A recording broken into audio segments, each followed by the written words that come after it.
Hey, what's up, world? I'm Angel Saunders, and on today's segment of Black Hollywood Live Conversations, we're getting to know J Loud, singer, songwriter, and rapper. I heard him singing a little bit a few minutes ago. Y'all are gonna love him. It's Black Hollywood Live.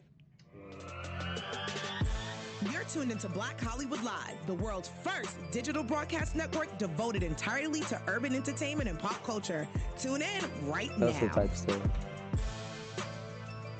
And we are live. My name is Angel Saunders. Once again, I got J Loud in studio with me, singer, songwriter, and rapper. You've got a new project out, Naptown. I hear that one of your singles on there did really, really well. Got over 200,000 views, streaming and all that. I think that's Sideshow.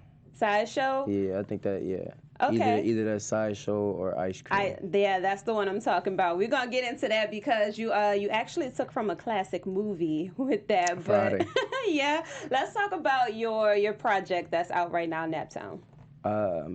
As in, like, what type of... So what was the inspiration behind that? It's out now. You want people to go listen to it. So what's it all about? All right, so really, honestly, it was all about, like, just like releasing all my emotions on the tracks and stuff like that and trying to come up with a good sound. Because honestly, I didn't even know the album was going to get pushed like this. I didn't know that it was really going to be this big. So I would say that I wasn't really prepared to make it the fullest that it could be. Yeah. But all I can say is that I was coming up with like just any type of sound that I felt could resonate with anybody, like in their mood. Like, oh, well, this song don't match your mood? All right, the next one will. So this is your debut project. What would you say that your sound is? I know you probably don't want to really compare yourself to anybody because you're for sure your own self. But for those of you who are just getting to know J Loud, what's your sound? I could literally call it universal. I've always called it universal because I like to reach out to like different genres and stuff. I don't like to just be, oh, he's this type of rapper or he's this type of singer. Like, I could do R&B, I could do country, like, I could really do a lot of different type of singing. So I kind of just want to, like, explore my own sound, and I kind of want people to hear me exploring my own sounds, and I want them to kind of tell me which one is banging more, so. Okay. Now, you are from Indianapolis, right? Yes, okay. Naptown, born and raised. So I know most people, once they start doing what they're doing, they do go ahead and move out of their hometown. So you're not there right now. What's it like, I guess, traveling for work? You're out here in L.A. right now. What's that like? Honestly, it's all a blessing. It's like, it's not even really overwhelming. Like, it's, because it was overwhelming. That's the reason why I even brought it up. Like, it was all overwhelming at first because I didn't think that, like, oh, this is really supposed to be happening type stuff. Like, oh, maybe this is just luck or something. But it's like, nah, like, you was destined for this. Yeah, it's supposed to happen. So it was like, there's no need for it to be overwhelming when you got this. So. And you're still pretty young. You still got a 10 attached to your age. I'm about to be 20. About to be 20. When's your birthday? January 27th. Okay, all right. It's right around the corner. So Aquarius, baby. So have you done much traveling so far? Or like, is this all just kind of like a whirlwind? You out here in L.A. doing interviews live? I mean, honestly, yeah, it's like all like supposed to be a part of the press run. Like, it's all a part of it. So I would say that I think I took about like 5 flights already. But like that, it was my first time getting on a plane coming here to LA. It was my first time getting on a plane. I was scared. I ain't gonna lie, I was scared. Well, the flight attendants cool? Yeah. They were cool. Yeah. Now, speaking of cool, Ice Cream Man. Now, that did really well on streaming services. I see that you took from Friday in that. What inspired that? I mean, like, is Friday your favorite movie ever? It really, like, honestly, it was my manager's idea, Taj King, literally. Who's here? Yep. Yeah. Honestly, I just came out with a song like Ice Cream. I wasn't even planning to come up with that type of song. It was just like, my manager was like, oh, we need to come up with a West Coast vibe, like instantly, something that they can really, vibe to. He's like, out of the street, out of the, stuff like that, but just on some real wavy stuff. So I'm like, I don't really know. I got to hear some beats and stuff, so I'm hearing the beats, and it's more like the Blueface type beats, and I'm like, nah, I'm not really, I ain't trying to do that type of West Coast stuff. So out of nowhere, he sent me a beat from somebody. Dang, it's hard. I know they probably gonna be mad, but yeah, it was so many beats that was sent to me. But one of them was actually that beat, the Ice Cream beat. So once I heard it, I honestly couldn't even come up with a verse or anything. I only came up with like the hook, and like the female artist Laze, she actually helped me with that track. Yeah. So yeah, I give my props out for her. But when I first started on it, I was like, shawty fuck with me because I'm better. She keep coming back just like the ice cream man. And I was like, man, what do I put after that? Yeah. So, you know, I'm like, all right, the hook sound nice, you feel me? Now, what do I put after that? And she was like, oh, try, yeah, that's my favorite. And I was like, all right, but what do I say? And she was like, she I don't know, the just, melody. yeah, she was like, just come up with it. Like, where's the words, I was like, man, though? you get in there and do it. She was like, nah, it's your song. So I'm like, all right, hey, Vanilla, that shit my favorite. And I was like, oh, yeah. we need to go. I was like, all right, let me get in there. I'm going to just go ahead and freestyle the rest. Yeah. And then that's what it was, like, literally. Well, I really love the timing in that. I feel like you were so spot on with the Friday, especially, you know, rest in peace Pops, who just passed away, who was in, you know, the Friday, next Friday and all that. Have you seen the movie? I've seen all the Fridays after the next, like, it's, but that one, classic. That one, like, really jumps out to me because of the whole Debo scene and how I even Big Worm and all that. Yeah, even Witherspoon was even telling him like, nigga, put down the gun, put up your hands, you know, like.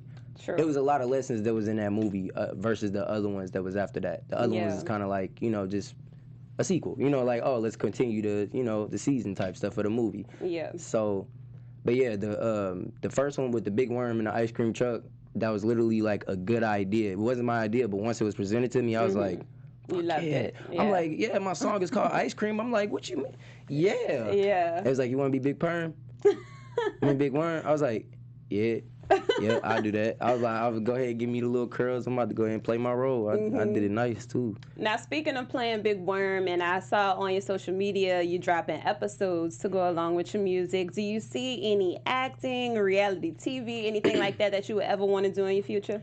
Now, see, I'm going to tell the truth. I'm going to break it down like this. All right, break it down. When I was 3 years old, my godmama put me in a commercial, and I froze up. I mean, I was a baby, but I was too nervous. But, like, literally, I've always been the type of kid who not necessarily wanted to be in the spotlight, but I wanted to be in front of at least my own camera. Yeah. And, like, do my own type of acting, maybe come up with my own type of direction. Yeah. So, yes, I've always looked at maybe seeing myself doing TV or something. Okay. Maybe, but I would rather say I would do vlogs on YouTube or something. Like, I wouldn't necessarily do a TV show unless it had something to do with, like, Real Talk, a Tyler Perry show. Okay, Tyler Perry. He got big the things. funny people in there, and then he got serious stuff in there. So it's like, I feel like I would fit the funniness because I'm funny for no reason. Yeah. I don't know how. Tyler Perry is definitely doing big things, and of course he does have the funny things like Madea, which he's retired the Madea character, but he still gives us that comedy and that seriousness. Now, what do you think is maybe the hardest thing about being a new artist?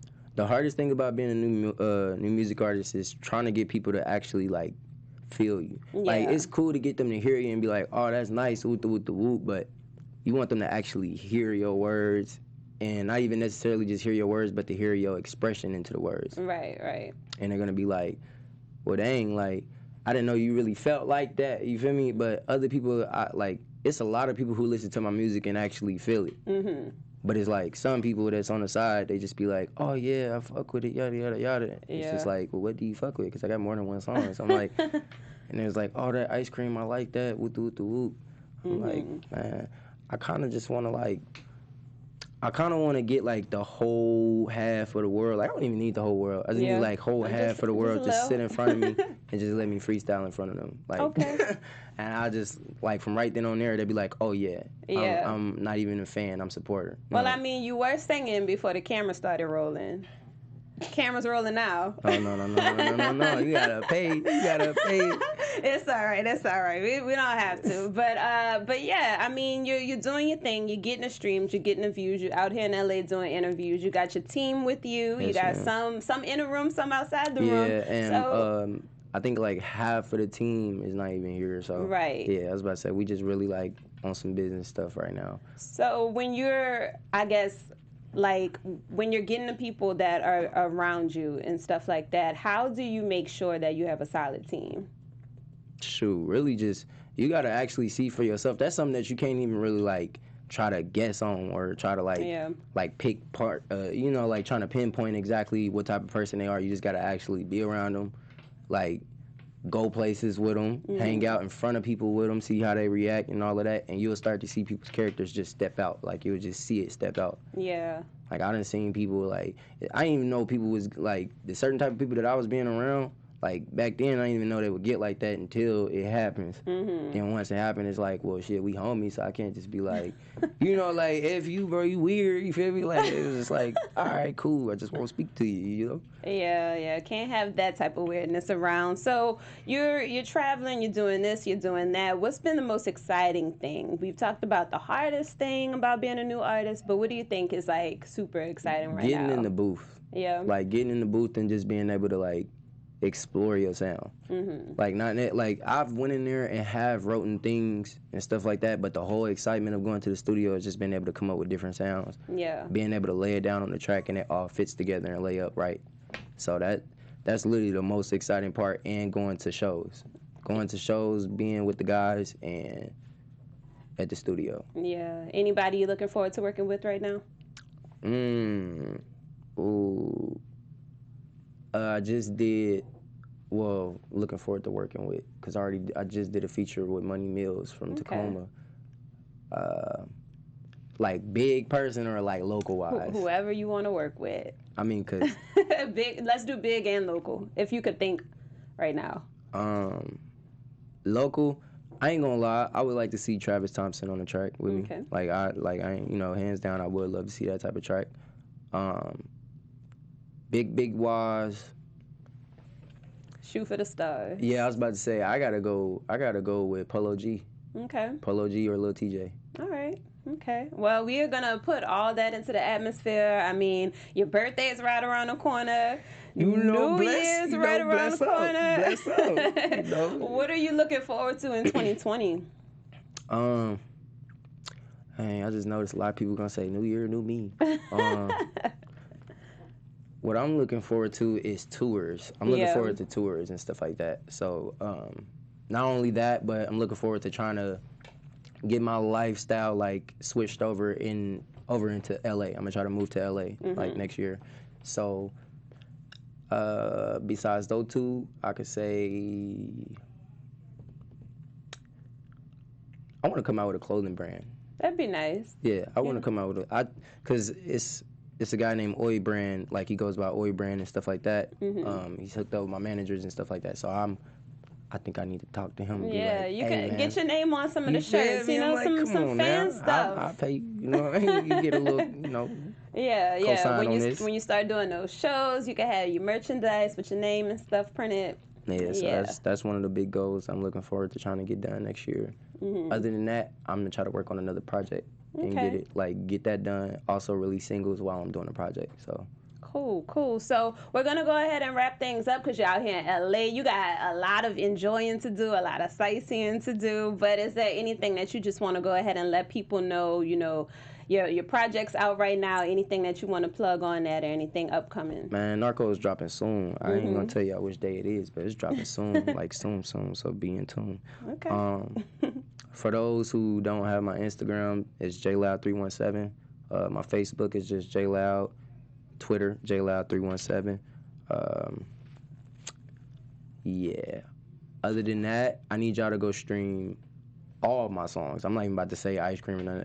Look, go stream all my songs because the album is dropped, okay? The link is in my bio if you go look it up. So, y'all do y'all thug thizzle. Keep on banging them streams up, you feel me? Just do what y'all got to do. Keep giving me an honest ear, and that's going to give me everything that I need to know. All right. I like it. Thanks for stopping by. We enjoyed talking to you. It's J Loud and Black Hollywood Live. You know what it is, man. Shout out to Black Hollywood Live, for real, man. It's a blessing. On behalf of our BHL staff, we would like to thank you for tuning in to Black Hollywood Live, the world's first digital broadcast network devoted entirely to urban entertainment and pop culture. Check out our Black Hollywood Live YouTube page for even more great programming and amazing content, and be sure to subscribe and like our channel when you do. I'm your BHL host, Nakia Monet, and you can find me on all social media at Kiki Boom Boom or at Black Hollywood Live. Black Hollywood Live, Hollywood redefined.